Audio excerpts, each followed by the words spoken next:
They are the ones who are going to tell you what is the day-to-day problems that they are facing. And that's where we can figure out how we can help improve them. Now, improving them is either, changing the process, streamlining stuff.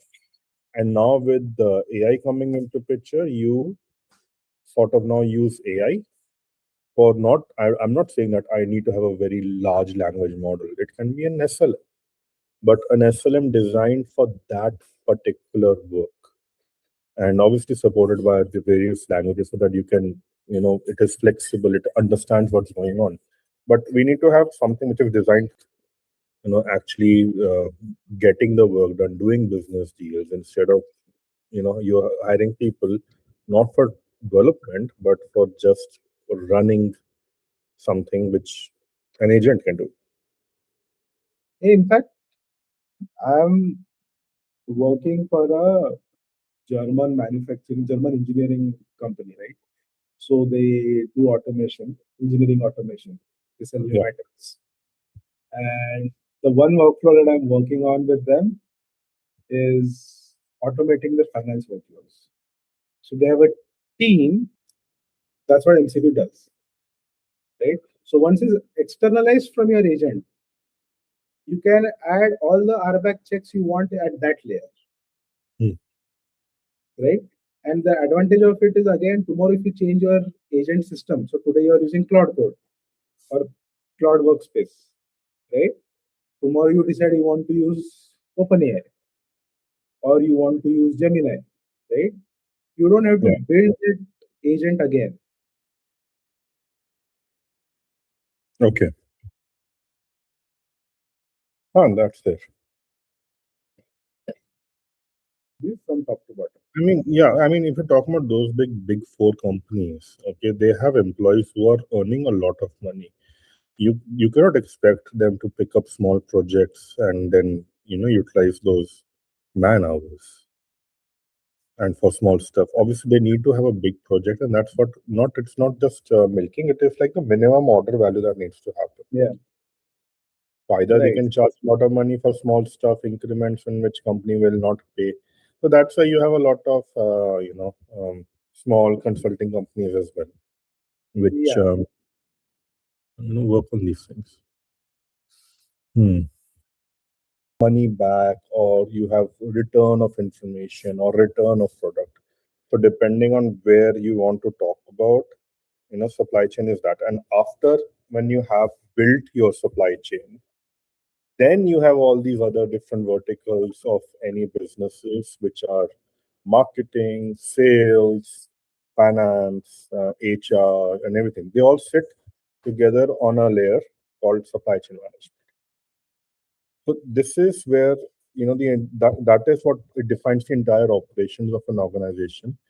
And once we can look at, on if you're using AI, we can look at this particular layer, and we can also look at the different verticals as well. Sits on top of it.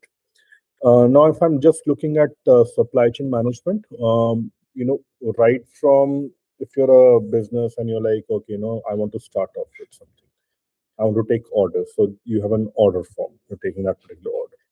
And then either you're developing a product or a service. Then you get into that production, development of that. You transform stuff. You go through a particular number of process to make it into a finished good or a finished service. And then you sell that service forward. And then you either get money, you also take feedback, you also try to improve processes because you find out that there are some bottlenecks happening, either in terms of machinery or in terms of processes and things like that. Wherever we feel that, there is some point where we can do some automation, we look at that particular thing, and it needs to be flexible automation. Now, what I mean by flexible is that if you have a very rigid process, anything goes wrong or any change that you want to do, it's a huge change management issue. But if you have a flexible process or a flexible machinery with, this particular machine can take not just a 1 mm stuff, but it can go from 0.5 mm to 1.5 mm. So, there's a lot of flexibility over there. So at that point, you can have you can have varying changes of things and like that. So we don't need to. We talk about having a perfect system, but perfect system is wrong when it comes to a lot of changes and unpredictability. It does not work if you have a very perfect system. So that is what we talk about, having a very loose supply chain or a loose process, which So is good.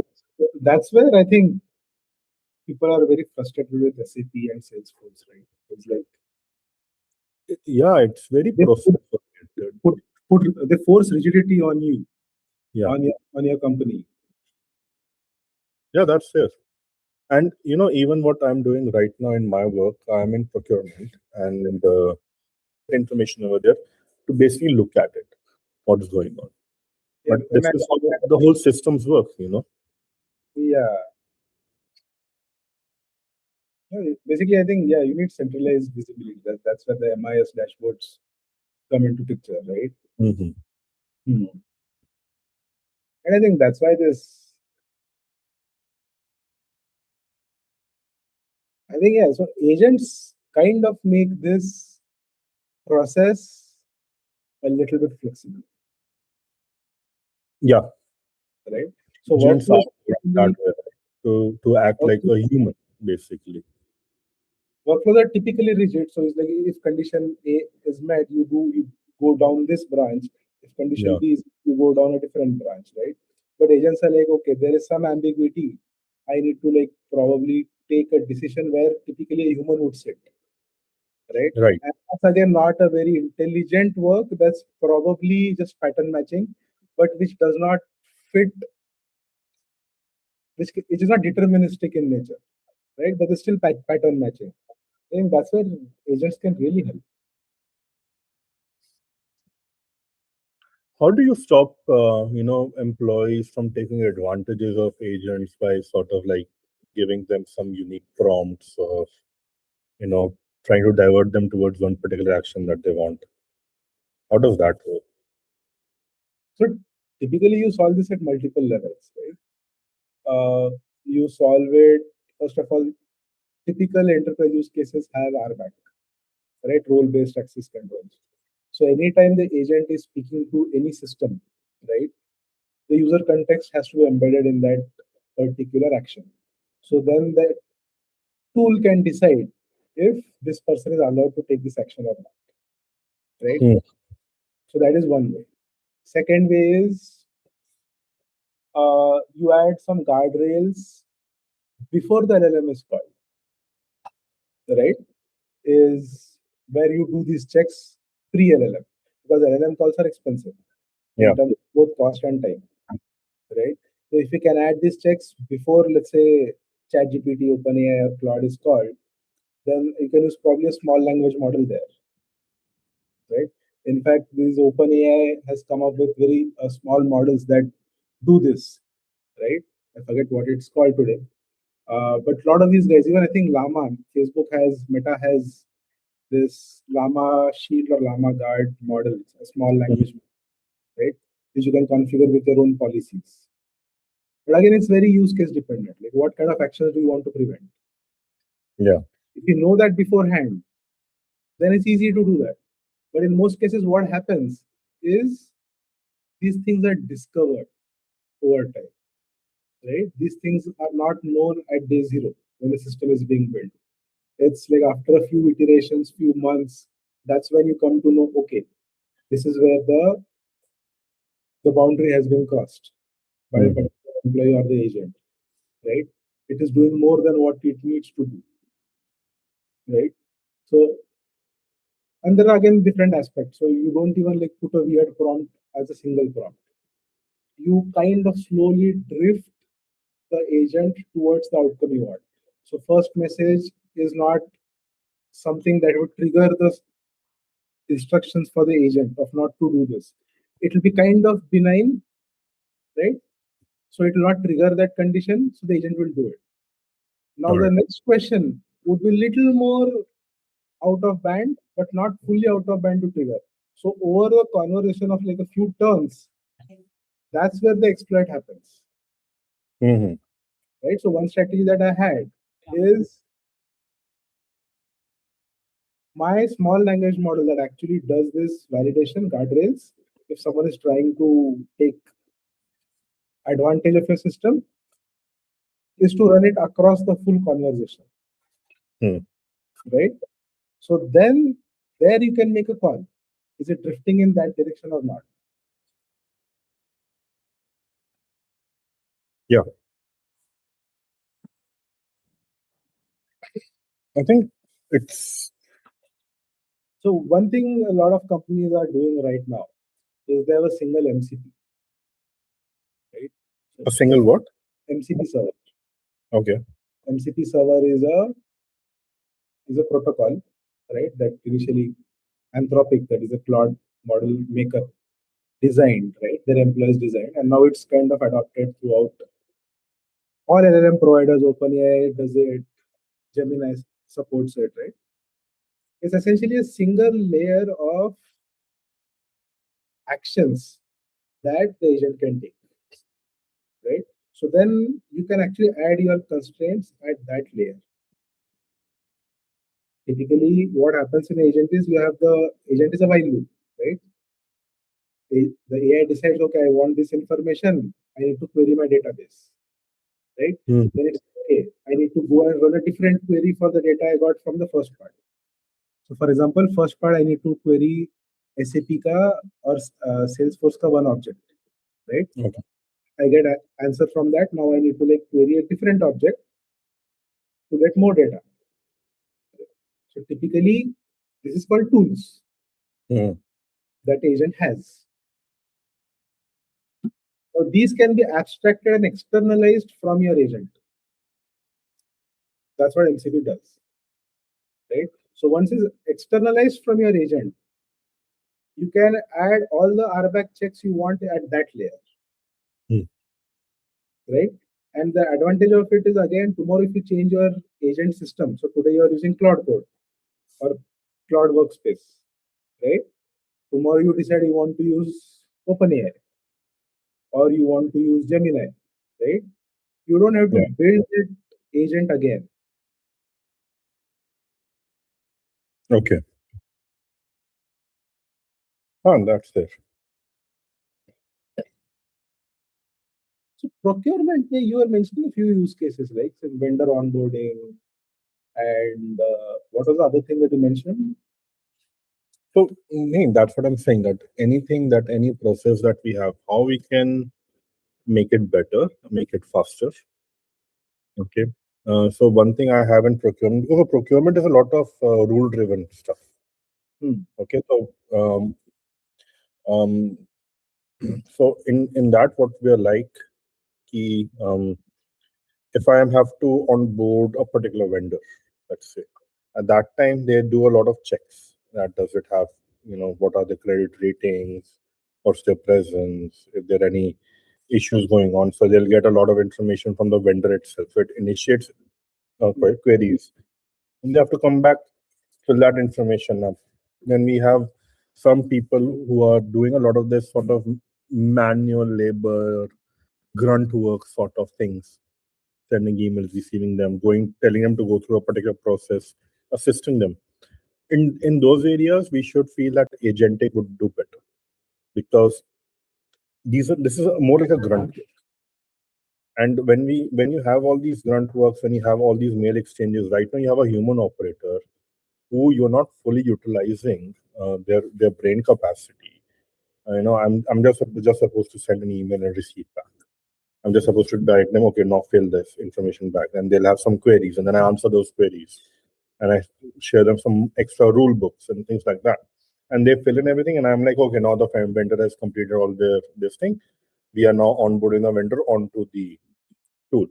So whatever information they put in over there, now you they go and they do an unblock sort of thing, or they do a final onboarding done.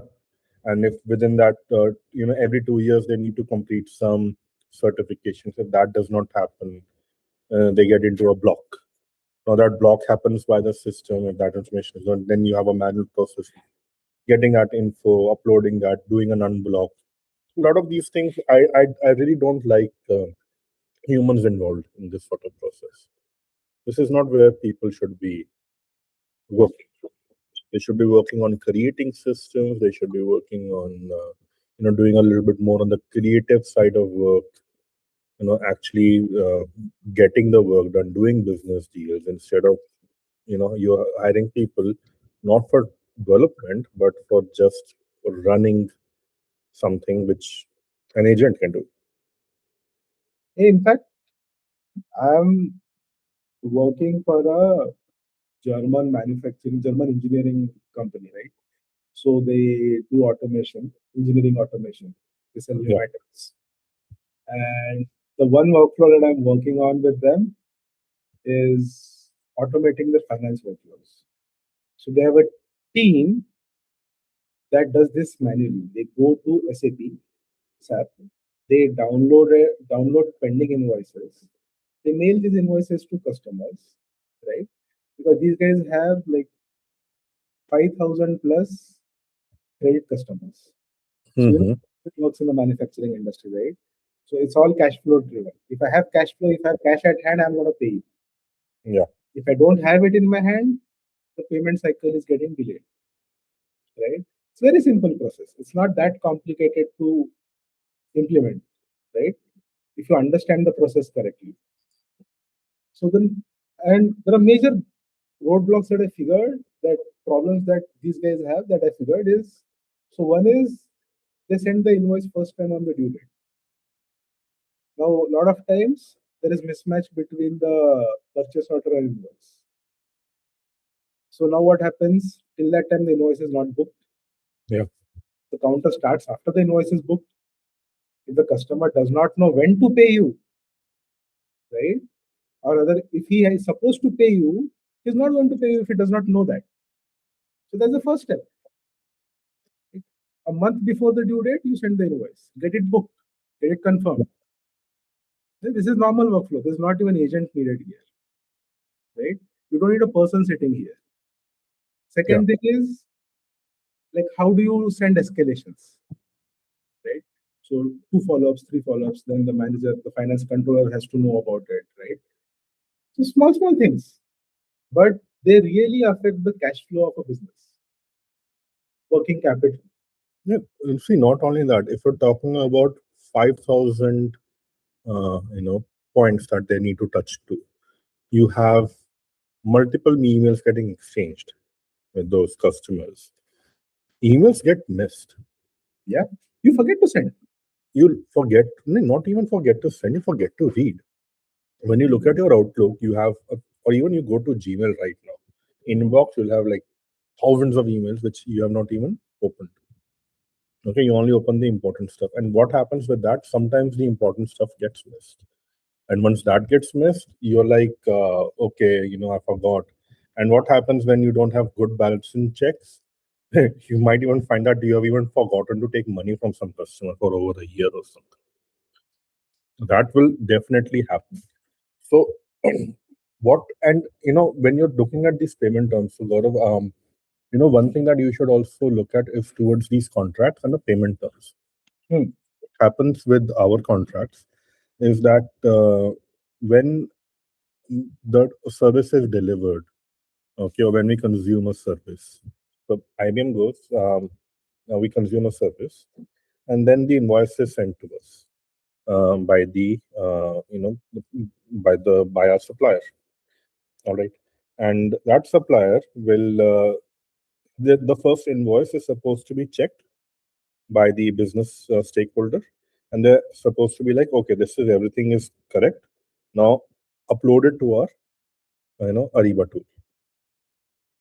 Once that uh, they load it to the Ariba tool against a purchase order that we have issued to them, okay, then the invoice is uploaded and it comes to a message to the business stakeholder that we have received an invoice. It is going to be accepted until unless you reject it. Hmm. Okay, so first the action needs to be happening in that way that I can always go ahead and reject the invoice before payment is done, right? But me going and accepting invoice is double work, so they do like a negative decision making. So that if you have a no, then you do a decision making. Otherwise, it is yes. by default. So it goes and hits the purchase order. The purchase order, and in the contract, we already have a payment terms defined that it's going to get executed in 60 days or 90 days or things like that. Now, once that happens, when the invoice is accepted, the countdown timer starts. Information is already relayed to other accounting team and everything that this much amount of money, which was already blocked because of purchase order, yeah, that amount is there. It will be released by so and so date, and then an automatic message goes, and that thing initiates sending information to the bank to release the money, this much amount of money to this particular bank routing. So these things automatically happen. Person just has to just monitor when things go wrong. That's when you need human intervention coming in. But at the same time, let the systems handle all these things. So these things are there in ERP. I have no idea why don't they have an ERP solution built when they're handling numbers like 5,000 people. No, they have SAP. They do. Then why this invoice thing is not In working out? fact, in fact, they're working with all the big four, all the four of the big four consultants, right? And the one thing this friend of mine, who was my contact there, right? He mentioned that I think they had Deloitte or EY come and pitch them AI transformation. Hmm. Right? And what ended up happening is these guys were more confused after the meeting than what they were before, Okay. right? And I think that's like one of the big problems that these consultants are facing. The big Deloitte, EY, right? ABC, who Bain, right? Is that they're always looking for milking the customer. They want big transformation. They want change management at the whole org level. They won't look at pockets of optimizations or automations that can be done in, let's say, one particular department, Okay. right? So there are both opportunities here. So if it's a very big company, then obviously the change management has to be from top to bottom. I mean, yeah. I mean, if you talk about those big four companies, okay, they have employees who are earning a lot of money.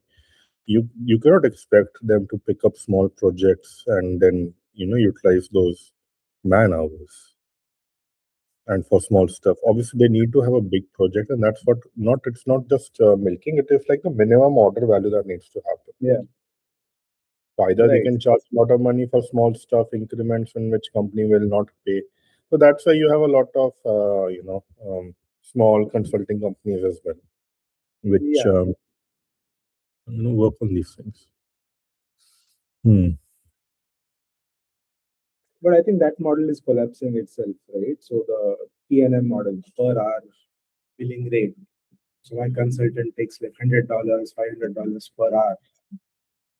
Hmm. That model itself is getting disrupted.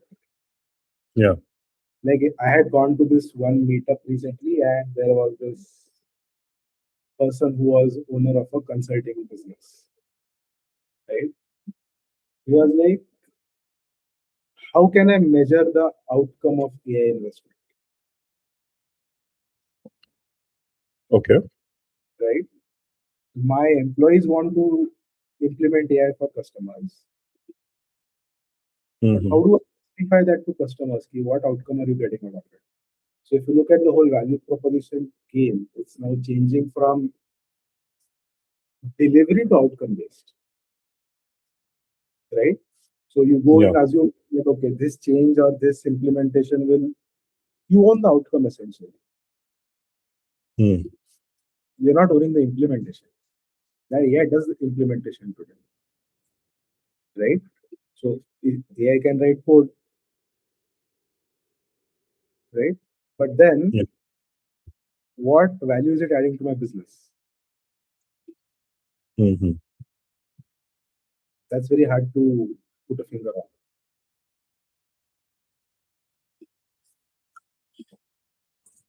I mean, that's not. See, I what I think is that whenever you're comparing what happens afterwards before, it is a comparison.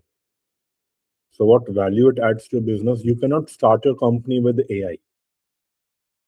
You get into the manual work, you get into the manual processes, and when you grow up, I mean, even when we were doing ERP classes back in my MBA school, the first question was, do you need an ERP? It's only six people, five people working in an organization. Hey, just share it on Google Sheets with each other. But Exactly. if you're a big organization with lots of employees, or you have lots of customers, lots of paperwork coming, then definitely you need an ERP. That time you get into this person, because what is happening, you're missing on stuff. You have a loss. We are getting delayed. When you're talking about this German company, they're getting delayed. The payments are not there. The cash flow is not in order. After I implement something, now the cash flow is in order. And how will you measure it? You measure it through something known as hurdle rate for cash flows. So it's like how we calculate interest in a banking domain. But hurdle rate, you need to come to a value of maybe like 15 to 20%, depending on the industry size. It cannot be 7% like the FD rates in India, because if tomorrow I have I have to invest 10 crore rupees, and my return is only 7%, then I'll just put it in the bank and I'll do something other with my time. But if I'm able to do it 15%, 20%, also have some capital appreciation along with having annual returns and things like that, then I will get into a business. What do you mean by hurdle rate? Can you like break it Hurdle down? rate होता है कि, for example, It's if hurdle rate. hurdle, HURD. HURDLE. Now, if I am like if I'm trying to calculate my cash flow, and I'm like I'm going to delay my payment to my vendors by 90 days. And let's say I have to pay them 10 lakh rupees, or let's say $1 million or something like that, million rupees or something. So my hurdle rate would be, if I'm my hurdle rate for my industry, let's say it's 15%. Okay, that means I have saved that much amount in cash uh, percentage, because I've delayed the payment. Okay, so that 10 lakh rupees into 90 by 360 days into 15%. So that would be my interest value that Hmm. I'm saving because of delaying payments. Hmm. Okay. If I am getting delayed payments from my customers, now I reduce it from 3 months to reduce it to 1 month and things like that. So now what is my interest which I'm saving? Because the more cash flow I have in hand, I can use that money to expand the business, or hire more people, or hire more machinery and resources like that. But if all my money is spent, and in orders coming in and the money going out, and I don't have any money to play with, right? At that time, I'm not able to do anything. So when we're talking about business, business is about having a product, selling it, getting that money, while I'm ordering raw material. So then I'm able to then pay my raw material goods person. So I'll have maybe like net 90 days with that person, net 30 days with my customer. So I have that same amount of money for 2 months. So I order 3 months of stuff from my customer. I keep on selling it, and I have to pay him after 3 months for every 1 month, 1 month, 1 month shipment. That time I have like 2, 3 months of cash flow sitting with me, which now I can use to engage with other vendors and other customers and other products. Yeah, so I think this is a very interesting problem, especially with FMCG and D2C, right? Yeah. The same thing happens there. Is the bigger brands like Dabur and the likes, right? ITC. Those guys, they don't. They expect immediate payment for the goods. Whereas if you're a new business starting a D2C or FMCG, the shop owner is not going to like pay you upfront. He's like, I'll give you when this item is sold. Yeah. So then you start at the bottom rung of the ladder, wherein your your hurdle rate is very low. Hmm. It's low, right? In this case. Yeah. It is hurdle rate. No, hurdle rate is the percentage, 15% or something. Okay. I'm talking about cash flow is a separate thing. Yeah. So the So cash then flow it is front. happens that once my product gets sold, So that means if I'm a new company, I'm building soaps or shampoo, something like that. I've already purchased raw material from my supplier. I have to pay him. And if I'm buying something from you, and then it takes maybe 15 days to transform that product into a finished good, okay? And this guy's like net 60. So I'm already lost on 15 days because I've transformed it. Then I do logistics, I send it to my end shop where I'm going to sell it. That takes, let's say, another week or something. Then that's 21 days gone out of 60 days. So now I have, how much, 40 odd days or something to sell the product and get the money. Now, if the last guy is saying that, hey, I'm not going to buy it in bulk, your product is not tested, let's start small. Okay, I'll put it over here and then let's see if people buy it or not. If they're buying it and then my customers are like, hey, we want those products, then I'm going to buy it in bulk. And then you can deal that, hey, you know what, if you want more than this amount of quantity, you have to pay me upfront. But if you're just starting out, if it's just trial and error, so this guy would be like, hey, you can leave your product here, and if when it sells, then it sells because I don't know you right now. I don't know if there's a demand in the market. So I'm gonna give you a chance by giving my real estate, the shop that I have, space on my real estate to showcase your product. Now, one is this. Another thing that you might like to know about, like when we discuss US is like one of the biggest markets, like Walmart's. Um, Walmart has this 120 payment days. You sell the product, I will not pay you for 4 months. Even if I'm getting money that then, I want to transfer that money to you after 4 months. So this is what they have. And there's a new concept called vendor. There's a concept called vendor managed inventory. So Walmart is clear vendors are those people who are trying to sell the products. They'll tell them that I'm going to give you this space in my aisle. You manage the inventory. I don't even want to manage your inventory. You come here, you ensure that the stock is up, you ensure that things are being, if that display is getting low, then you put in more products. Till that time, you keep all the inventory with you. I don't even want to purchase your inventory. So they keep the inventory cost off their books. I'm just going to give you real estate in my store for you to display your product so that it can be bought by customers. And if you want, you can put a person over there as well and talk to customers about your products and try to get them to buy those products. And once the product is sold, I'm going to transfer money to you after 120 days. So they're like, hey, you know what? I'm doing all the work. It's my real estate. The money is getting charged into my till. I'm not going to give you for 4 months. But as a product manufacturer, if my product gets uh, showcased in Walmart, I have an amazing opportunity to you know get my business. So people do agree to those kind of things. Yeah, because Walmart has that Yeah. top which they've earned over so many years.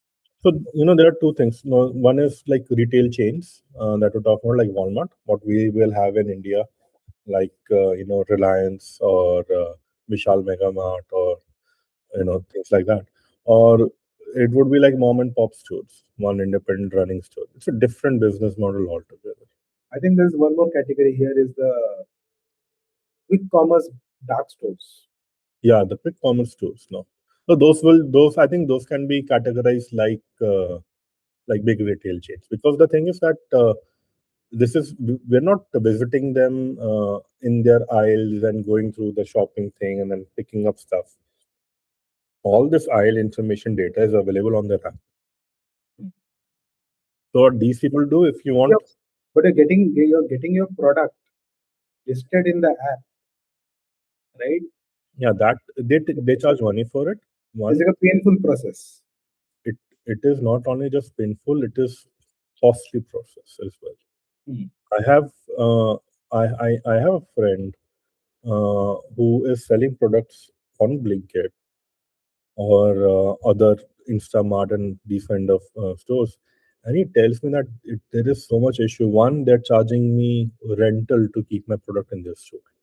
Like every month there is a rent. If it does not sell, there's a rent coming into it. Then we have to dive into each of things, see यहाँ क्या क्या चीजें आती हैं. It is not because humans are we are very adaptable. I'm working on this particular process of 6 years. Wherever I have faced pain issues, I've tried to work around it. I've tried to optimize it on my own. But yeah, there are some tasks which repeat a lot because I have to take a couple of approvals. But every approval has its own, positives and negatives. Can this process be improved, or things like that? How can you ensure that? Because procurement, we're buying stuff. It depends on a lot of us human beings that am I buying at the right price or not. That's a big thing. So any information which I'm able to get, which tells me about market trends at that point, which tells me what kind of pricing is happening in a lot of places, what should be the right price, what should be the range of this particular price. So that's how I design my negotiation strategy around it when I'm negotiating stuff. When the contract is signed, then it's a lot of manual process because these contracts are already designed by legal team at all these terms and terminologies. I just have to fill in the blanks where there are these empty stuff.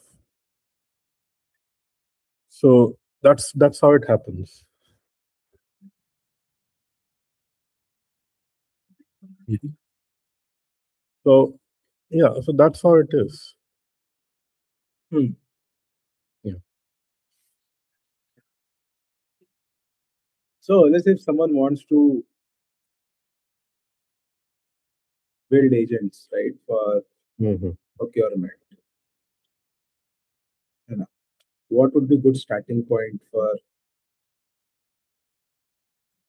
understanding this and figuring out the niche? Okay. Because again, there is a niche, like what kind of procurement you want to go in, right? I'm हाँ assuming. ठीक है तो what I'll do, start करते हैं इसके अंदर. तो सबसे पहले क्या होता है, what I have to do if I have to start a new particular process. um, have to go and to this Ariba tool and I have to create a workspace. एक मैं वो चीज़ बना रहा हूँ which I write कि this is what we are, this is the supplier, this is the stakeholder, what products or what thing which I'm purchasing, what would be the estimated total procurement value contract, what is the estimated date of finishing it, kind of out. And I go ahead and do like tuck tuck tuck. It will take 3 months, so I'll go ahead and I'm setting in January. I'll be like, okay, April 1st go, I'll be out with this particular contract. That is a workspace. And then we have a contract workflow space. And uske andar I will join these two place things. And in that CW, I will be putting my uh, paperwork, all my contracts, my working stuff, working files and all that. And then I am now, this is what we have decided. Now, usse pehle, I'll have an RFP process done. Now, this particular RFP can be on a particular tool or it can be on a website. And then you create a request for proposals. You write what you're looking for and you send it out, and you have a whole bidding process happening in that thing where people will come in and fill the entire RFP. Yes, we can deliver this service, we can deliver this service, we can do it. You might have 100 things over there depending on the commodity. So for my meetings and event stuff, I'll have a couple of things in which I'm like, okay, what is the room numbers and how many rooms do you have? Are you able? Do you have these many meeting rooms? What the cost per room? What is the cost per staff room? What are the concessions? Are you agreeing to the payment terms of net 90 days? If yes, no. And then you put all these things together. And if it's a technical product, then you'll have a technical specification which they're filling all the RFP process and everything. Tick, tick, tick, करके pre-sales का पूरा काम चल रहा है. Now, when they send everything, now I have to compare between a lot of bids. One is 50% is based on price. The rest 50% are based on the technical stuff. Okay, and in that technical stuff, that means they are able to fulfill what I'm looking for. The location is good. The services, what I'm asking for, they're able to give me, and some extra points which are there. That do you like this property? Does it fit your event? And some intangible stuff that the stakeholder has to fill out. So they get that particular, I get that percentage picked out from the stakeholder. The 50% thing is I compare with all the bids that I've received. I put them over there, and through weighted averages, it is giving me a score over there. Okay, if I have, you know, only one bid, and that obviously that person will get 100 score. But if I have like five bids, it's also comparing which is the most one. Then they give percentages wise, and that's how weighted averages come in, and then you get a particular score. And then after taking up that technical specification, my costing, I compare it. I get a final table in which I have these supplier names with the top my. I'm like, this is the best supplier to go for. Then I send it back to my stakeholder. And then that stakeholder will look at that particular thing and be like, okay, we want to go with the best one that you have recommended. If you're not going with that thing, you're going with somebody else, then I have to document it why. So at least all that audit process is there, the documentation process is there. Because when you're dealing with money, you have to be very careful because anytime through an audit, they can be like, you lost money for IBM, and that might create an issue for the organization, right? And now I've gotten it at the best price, then I'm like, we are awarding you the this particular contract.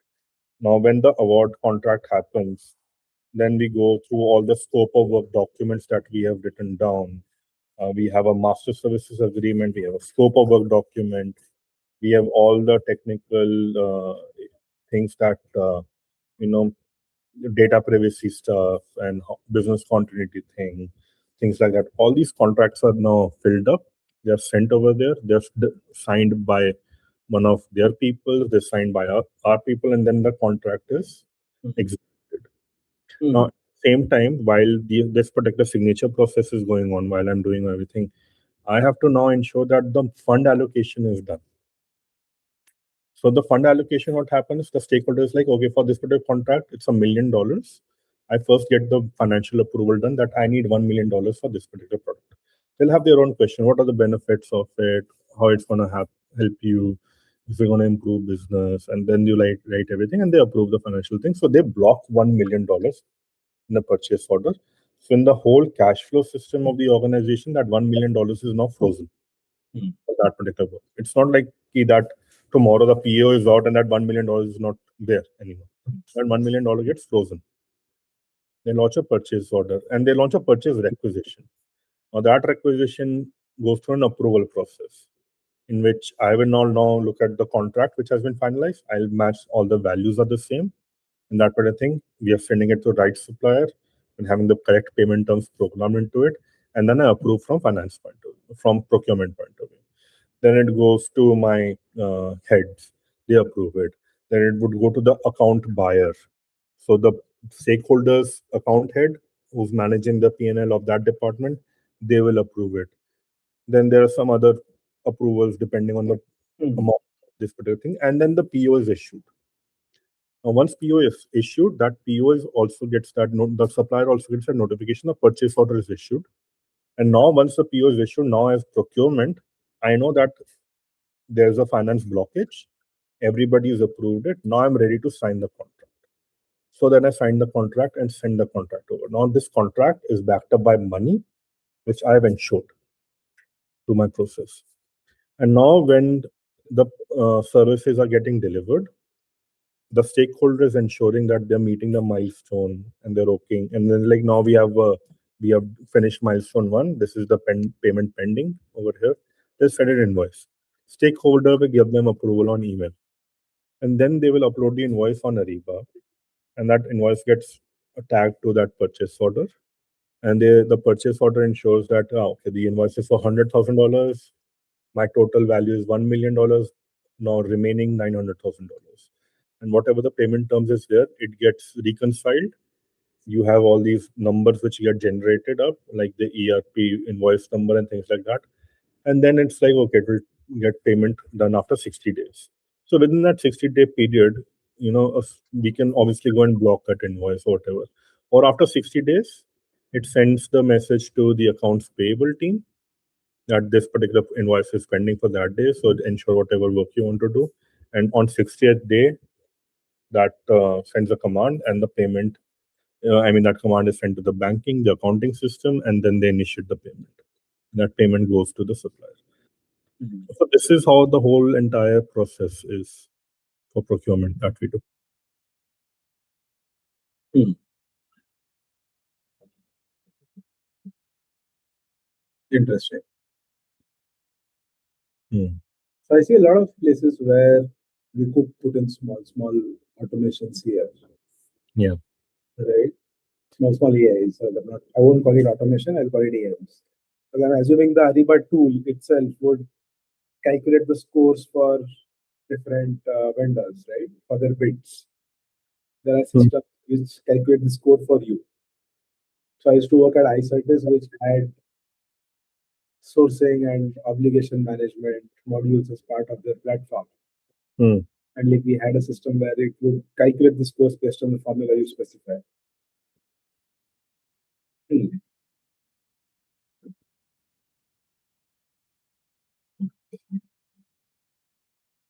तो यहाँ पे scope कहाँ पे है? देखिए already हमने ERP डाला हुआ है, बहुत सारी चीजें की हैं, processes are there now. One scope is getting that first is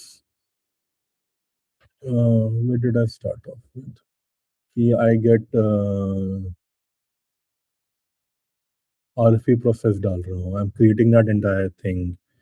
Now, typically, what is all required? Because RFP के लिए, if I'm making an RFP, I have to manually write down a lot of questions. I have these people generate questions for me. These are the requirements for me. Some people know the exact requirements. Some people know there's a wish list out there. कि ये भी हो सकता है, वो भी हो सकता है, and something like that. So one is like, okay, we are working on this particular thing. Then, हाँ, शुरू में I said कि I will create that contract workspace. वो manual process है. I just want to write create CW, create WS. वो पूछेगा क्या क्या चाहिए, थोड़ा सा लिख दिया एंड जाके उसने प्रोसेस बना दिया ऑन अरीबा. तो जाके उसने अटैच करके it will create these two places like that. And I will be like okay upload this document over there. मुझे वहां जाके खोलना पड़ता है, उसको क्लिक करना पड़ता है, ओपन करना पड़ता है, फाइल में डालना पड़ता है, अपलोड करना पड़ता है. आई जस्ट वांट कि मैं डालूं, अपलोड हो जाए सब कुछ. तो एक तो वो चीज होगी that you are helping this people so it will optimize their work flow. If you are able to save time for them, time and efforts, if you're able to do that, I'm able to do more amount of work. So that is where we can first look at things. कि हम जो छोटा बंदा जहाँ भी person एक manual labour डाल रहा है, what we can move do to improve that. Okay, this is like basic AI stuff जो कनेक्ट हो गया, डाल रहे हो, अपलोड कर रहे हो, बॉट भी करके डाल देगा उसके अंदर information. Now, if I'm initiating a purchase request, then I have to go for approvals and all these things. Now, in that thing, I'm looking at the contract, I'm looking at this value. I need to ensure that all these things are marking over here, and I'll approve it. The payment terms are correct marked in the contract. So if I have an AI who's reading the contract, who's understanding where it is, it just has to make ensure check and approval done. Hmm. If it goes to the finance team, the finance person has and finance approval has to say कि this is these were the approvals that was sought before for finance, and the value is the same. I'm approving it. So that's what they approve over there. Okay, and then you have one head procurement. Let that be a human person. Let them look at it. Ki everything is done, and let me approve it. At least उसमें थोड़ा सा तुम बीच में एक human element डाल दो. So when we're talking about all these things, we're like, okay, this is where we can automate stuff. This is we need a human check done. This is where we automate stuff. This is what we need a human check done. So human, instead of doing a lot of manual labor, let's just put them at checking points. ये check कर रहे हैं कि चल रहा है, ठीक चल रहा है, ठीक चल रहा है, ठीक चल रहा है. So that will also ensure कि where you know problems don't happen. We cannot just freely give AI the entire Yeah, yeah, data. yeah, You know, yeah. सब खुलेगा उसके अंदर. तो ये चीज होगी. अब आरएफपी जा रहा है, आरएफपी के अंदर हमने चीजें डाली हैं. I then take look at all the responses. I fill up my dashboard. I am not talking about this comparison, cost comparison साथ में हो रहा है. I have to pick information, put it into my Excel worksheet. I have to put it into the tool. डालना पड़ता है, समझना पड़ता है उन्होंने क्या अग्री किया है, and then those people are also looking at all lot of these things. If somebody already understands what I'm looking for, past behaviour देखो, उसको पता है कि हमें ये पिक ड्रॉप करके डैशबोर्ड बन गया उसका कंपेयर करके आंसर्स के अंदर. And then we have responses over there, and वो प्रोसेस का it is helping us with that particular process. Okay, getting all these checks done, and वो वहाँ चला गया उसका, वो देखिएगा लोअर लोअर कौन से हैं, and maybe AI can tell them कि what you are looking for, इसमें एडवांटेज क्या रहेगा, disadvantage whatever, and then they approve it. Hmm. It goes, another process goes. So invoice सारी checking हो रही है. Somewhere human element, somewhere you have to do this so that you can improve it. So there are So places where you can use AI to. wherever there's decision making, there has to be AI, Hmm. right? So, but the data gathering and the, let's say, templatizing the documents and creating the assets, right, based on which the decision is going to be made, AI can fit there, right? It's obviously the human's accountability, so human will go and say, okay, this is a Hmm. checklist that I need to check. These things are done, right? I can send it forward or I can send it back, right? But creating those assets or other artifacts, right? So it might be a RFP sheet, right? Or a form for RFP, right? It might be the contract, the MSA sort of the contract that you mentioned, right? Checking if this payment term is part of that uh, contract or not, right? Is there any limitations of liability clause over there, right? Was a termination condition, Mhm. and obviously looking back at the previous playbooks, right? You can verify. Yeah. Makes sense. So this is RFP and this is RFQ, right? Request for quote. So there are things, एक RFI होता है, एक RFP होता है, एक RFQ होता है. RFI is request for information. I don't know what is out there in the market. I'm going to do an RFI. तुम्हारे पास क्या है, तुम्हारे पास क्या है, तुम्हारे पास क्या है, लोग अपना भेजते हैं कि हमारे पास ये चीज है, हम ये कर लेते हैं. Hmm. What I want, I don't know if it's possible or not. मैं marketing सोचा तो मैं अभी RFI की. Um, RFQ is request for quantity. It's more like a bomb, bill of material type of things. कि मुझे ये requirement है, इतने पेन्स की, इतनी स्टेशनरी की है, तुम RFQ मेरा भरो. मैंने एक RFQ डाल दिया, I need this much quantity of this this this this this product. वो लोग डाल देंगे, हम आपको 10 पेन्स दे देंगे इतने रेट के अंदर, इतनी नोटबुक्स दे देंगे ये वाली रेट के अंदर. एक RFQ कंपैरिजन होगा. RFP is more subjective. RFQ can be objective.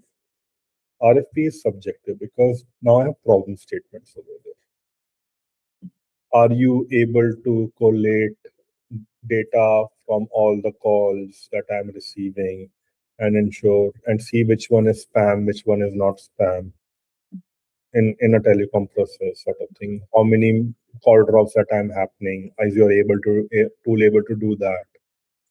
Okay. Call dropping का जो पीछे जा रहा है कि वो इधर हैंड ओवर नहीं हुआ, हैंड ओवर के वजह से ड्रॉप हो रहा है, या नेटवर्क खत्म हो गया था, तो I mean between two towers वो हैंड ओवर करता है. Is some technical issue happening over there और नॉट, और कुछ है ही नहीं टावर, तो रेडियो सिग्नल ही वीक होके ड्रॉप हुआ, तो वो वीक होते होते होते वो पूरा उसमें नोट डाउन आएगा. Then call drop might happen because of some interference, या फिर एकदम सडनली बैंडविड्थ बैंडविड्थ ज्यादा होगी, लोग ज्यादा आ गए उसके अंदर रीजन के अंदर, एंड थोड़े बहुत वो पावर फ्लक्चुएशन में सब कम करते रहा सर्विस लेवल के लिए, बहुत सारे ड्रॉप हो गए So I उसके think अंदर. it's, yeah, so RFP has both tangible and intangible. That time you can say yes it does, and we are able to tell define it by which issues. Backend has a lot of work going to it, but for me I have to just subjectively say that we are able to monitor. Are you able to monitor call drops for this reason, this reason, this reason? Then you're like yes, yes, yes, yes, yes. And then smartly what happens, ये हमारी पुरानी company में हुआ था. There's some customer who created an RFP, and there are big questions, like 100 questions. And all these people, they go like, yes, yes, we are able to do it, we are able to do it. Like one universal solution, we are able to do everything. We're not able to do all these things, right? तो उन्हें एक question डाला था, is your solution able to create an espresso for us? उन्हें उसको yes करके भेज दी. And that was the check mark that they were looking at. 42. ये Honey, लिखा, वापस भेजा. तूने साले पढ़ा नहीं है मेरे क्वेश्चन, तो ढंग से भर के भेज. it was like a honeypot. Coffee pot.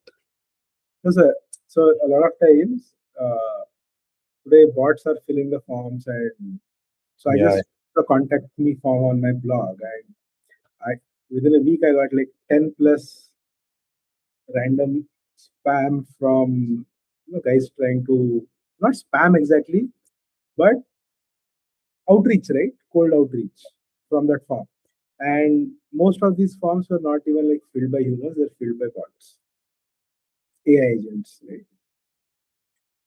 I put a honeypot there saying ki if you are a AI agent, right, to do XYZ things, right? Uh, there's a hidden field in the form, right? Which you cannot see on the browser, but you can put data there, right? Yeah. Put your API keys there. Put your API keys. डाल दिया उसमें. So I mean, So, there's a security issue as well. If you're able to do that, they give their API keys. You can just hack that system. so obviously I like felt bad for it, so I like directly put a captcha over there. Right? So then it's literally stopped. So I had built the system where whenever someone fills. तो उसके अंदर. And then I give them a list of raw material and अपनी capacity बता दी कि मैं एक घंटे में ये कितनी गाड़ी बना सकता हूँ या एक दिन में मैं कितनी मैन्युफैक्चर कर सकता हूँ और ये वाली कार को मैन्युफैक्चर करने में कितना टाइम लगता है, इसको कितना टाइम लगता है. And then I give them my all the raw materials and I tell them कि मेरा ये capacity whatever it is there and मुझे 1 month के ना I want to maximize my profit because of all the constraints that I put in my Excel. It is able to take all that raw material and give me output that you manufacture this at 43 इसको manufacture करो, इसको आप 50 manufacture करो. My resources are utilized efficiently. I am able to do it within the time frame of 30 days and I'm able to maximize my profit over there. So this is what we call operations research management sciences or SM or strategy management or something like that. तो उसके अंदर हमने ये वाले काम किए थे और SM था हमारा इसका नाम. तो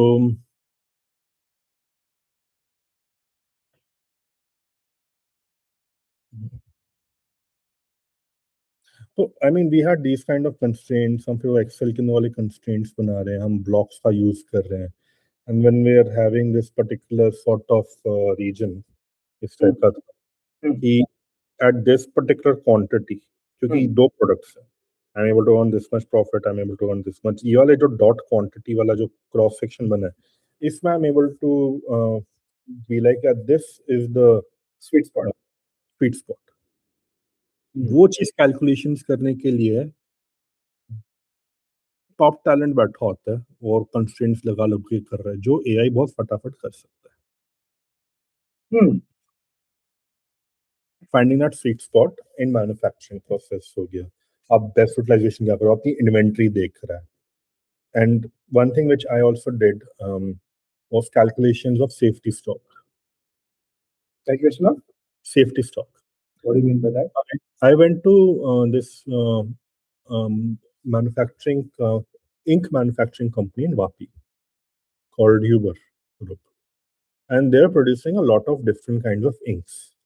Some inks are used regularly for newspaper printing. तो उसकी इंक जाती है वो हर रोज निकलते हैं टन्स इनकी, तो एक कंटिन्यूस मैन्युफैक्चरिंग चल रहा है. Some inks are used for like food वगैरह के लिए, तो these are food safety sort of inks, poison toxic नहीं होता, उसमें आप खाना रैप कर सकते हो. Something are used for newspaper magazine printing and फिर उसकी इंक्स निकल रही हैं, तो these are very specialised process. Now, what was happening when I went over there, and I'm like, एक सर्विस लेवल फुलफिलमेंट कहते हैं कि मुझे service level I want to hit a service level of 90. That means 90% of the time I'm able to fulfill the order within the stipulated time. 10% of the time I fail.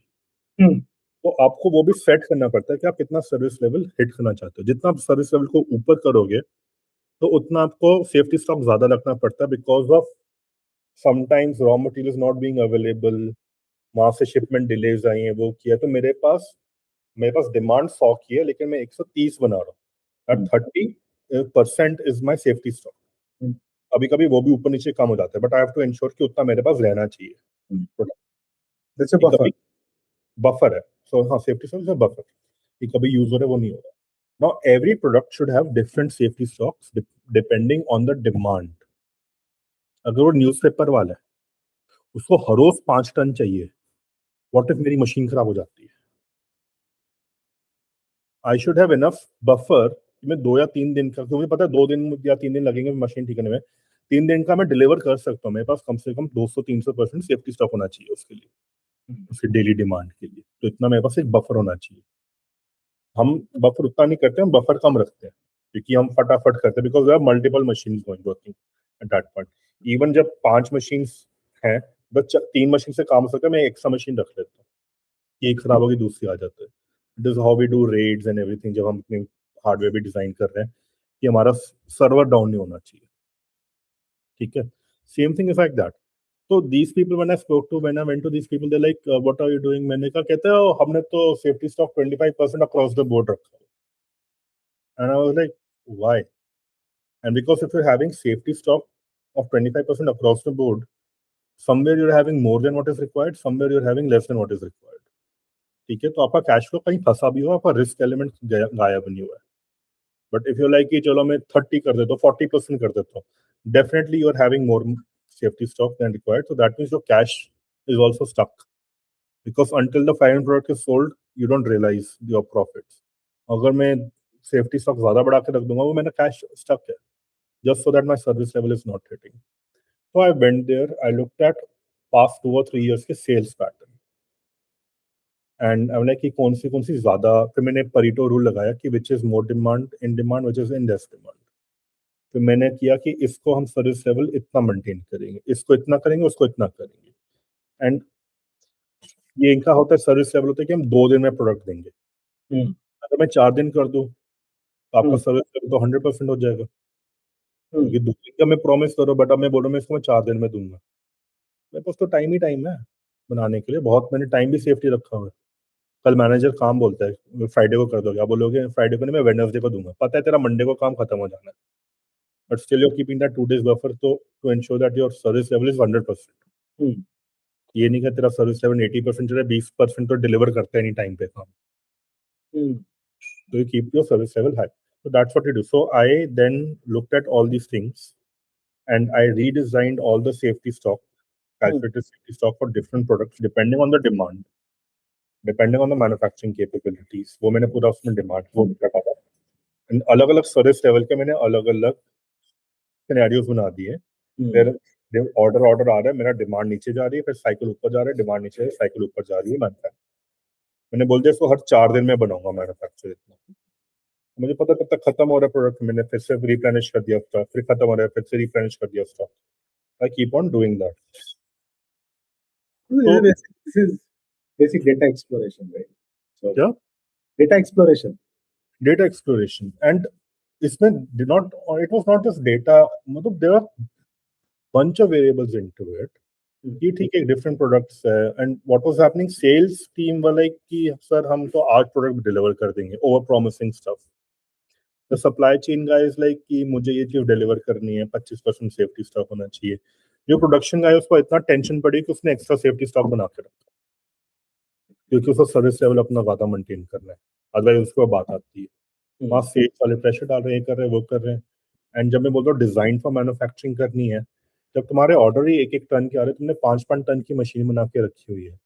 उसका machine को चलाने के लिए even washing machine हम रखते हैं घर पे, उसमें होता है minimum load.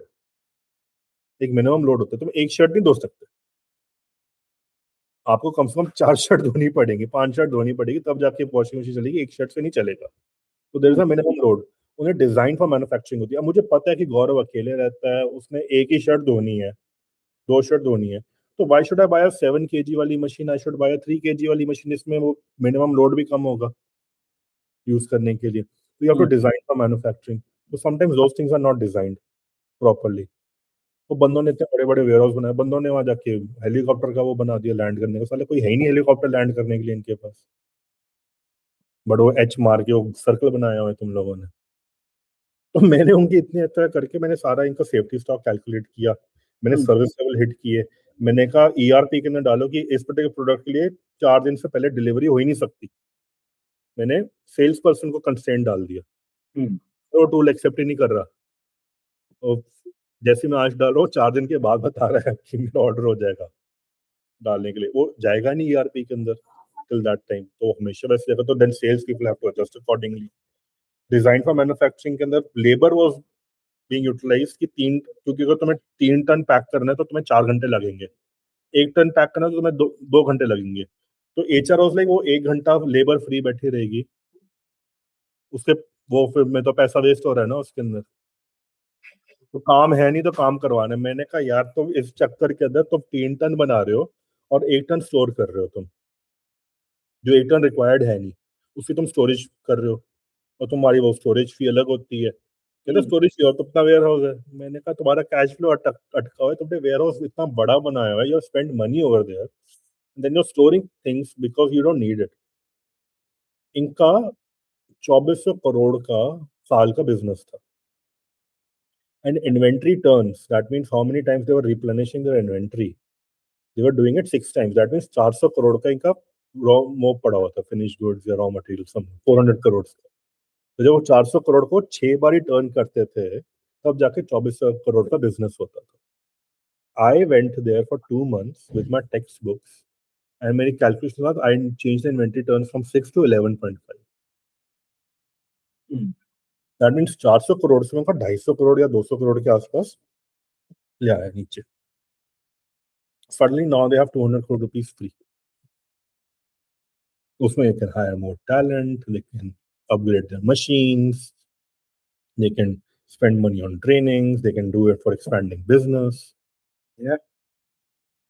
So these things like क्योंकि लोग बैठे हुए हैं, वो कैलकुलेशन नहीं हो रही है ढंग से सेफ्टी स्टॉक की, डेटा एनालिसिस करना, there are different kind of data points that needs to be analysed, and उसके लिए you need to have a person जो ये 10 चीजें देख रहा I think है। most companies miss out on that. It's a very strategic role. तो उसमें And होता क्या, दे लाइक यार हमारा बिजनेस तो चल रहा है, ऑर्डर आ रहा है, still I am making loss. This really happens. I mean मैंने उससे पहले I went to this particular store जो कपड़े बेच रहा था, वो दुकान भरी हुई है उसके पास कपड़ों से। मैंने कहा कि आपकी इन्वेंटरी टर्न्स क्या होती हैं, like what are you talking about.